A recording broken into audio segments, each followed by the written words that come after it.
chempioni bo'lolmadi. Chempionlar ligasida ham o'ynamayapti.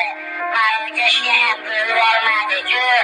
Yana nima bu Ronaldo yulduz? Futbolni ermak uchun o'ynamagan Cristiano ko'plab yulduzlaring zindi eksilmadi Ronaldo. Balki sen Messiga muxlisdan olmaysan, boshqasini unaqa rol deyapti. Bo'ldim to'pini sanarsan, o'qilgan harakating ketadi bil besamar. Ronaldo bo'lmaganda yulduz bo'larmish Benzema. G'iybatin qilib charchashmadi Portugal o'g'lonini, Messiga fanat deyishar Ronaldoning o'g'lini. Har daqiqa har soniyada to'xtamadi, yugurishdan kibrga bo'lmadi do'st. Messi Ronaldo'dan zo'r o'ynaydi. Bu jahon chempioni bo'ldi.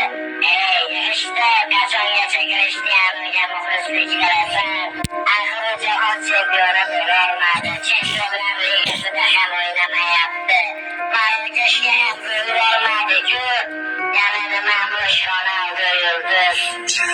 Futbolni ermak uchun o'ynamagan Cristiano ko'plab yulduzlaring zindi eksilmadi Ronaldo. Balki sen Messiga muxlisdan olmaysan, boshqasini unaqa rol deyapti. Bo'ldim to'pini sanarsan, o'qilgan harakating ketadi bil besamar. Ronaldo bo'lmaganda yulduz bo'larmish Benzema. G'iybatin qilib charchashmadi Portugal o'g'lonini, Messiga fanat deyishar Ronaldoning o'g'lini. Har daqiqa har soniyada to'xtamadi, yugurishdan kibrga bo'lmadi do'st. Messi